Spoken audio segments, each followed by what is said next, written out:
তালহা বিন বারা রাদিয়াল্লাহু তাআলা আমার নবীর ছোট্ট সাহাবা। তালহা বিন বারা ছোট্ট সাহাবা, 12 থেকে 14 বছরে আমার নবীর প্রেমে পড়ে গেল। নবীর প্রেমে একদম এমন পড়েছে, মাত্র 12 থেকে 14 বছরের ছোট্ট বাচ্চা কি বুঝে, নবীর পিছনে পিছনে ঘুরঘুর করে। আমার নবী দেখে কিন্তু না দেখার ভান ধরে থাকে, দেখে যে দেখি যুবকটা আমাকে কতটুকু ভালোবাসে। দেখতেছে ছোট্ট বাচ্চা ঘোরাঘুরি করতেছে। একদিন নবীজি হেঁটে যাচ্ছেন, নবীজিকে এসে জড়ায় ধরলেন, জড়ায় ধরে বলতেছেন, ইয়া রাসূলুল্লাহ কোন একটা আমল দেন, আমি আমল করব। এখন নবীজি হয়তো কি তালহা বিন বারা, তার কথা, ছোট্ট বাচ্চার কথা তো সবসময় সাহাবাদেরকে বলতে যে খুব ভালোবাসে, আমাকে খুব ভালোবাসে, সবসময় বলতো।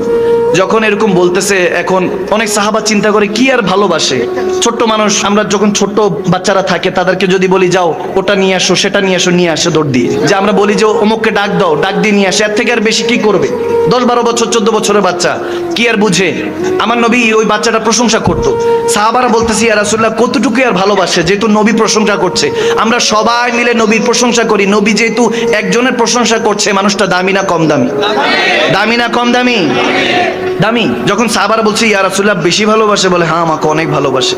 এখন সাহাবাদেরকে বুঝানোর জন্য আল্লাহ নবী বলতেছে, তোমরা দেখতে চাও কেমন ভালোবাসে? এখন তালহা বিন বারা রাদিয়াল্লাহু তাআলা আমার নবীকে জড়ায় ধরে বলছে, ইয়া রাসূলুল্লাহ কিছু আমল দেন, আমি আমল করব। একটু বাচ্চারা থাকে না, মর্জি করে, জড়ায় ধরে বলতেছে আমল দেন, আমল করব। নবী বলতেছে ঠিক আছে যাও, আমল দিলাম, তোমার বাবার গর্দান ফেলে আসো। যখন তালহা বিন বারা আমার নবী থেকে হুকুম শুনলেন, আমার নবী বলেন যাও বাবার গর্দান ফেলে আসো। শেরে খোদা আলী দাঁড়িয়েছিলেন, তেনার কাছে জুলফিকার ছিল।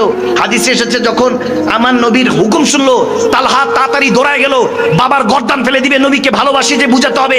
তারপর যাওয়ার সময় শেরে খোদা আলী তলোয়ার নিয়ে নিল ছিনিয়ে, যে যাইয়া বাবার গর্দান উঠিয়ে দিবে। আমার নবী সাহাবাদেরকে বললে, দেখেছো কেমন ভালোবাসে, যাও যাও আটকাও, না তো সত্যি সত্যি তার বাবার গর্দান উড়িয়ে দিবে। সুবহানাল্লাহ বলে।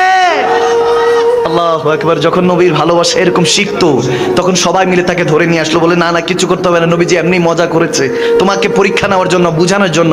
সে বলল যে ঠিক আছে, ইয়া রাসূলুল্লাহ দাঁড়িয়ে আছে। এখন এরকম কুদরতে ইলাহি যখন সময় পার হচ্ছে, যখন কিছু সময় যখন পাড়ি দিয়ে দিল, কিছুদিন পরে দেখা গেল সে ছেলেটা, ছোট্ট বাচ্চা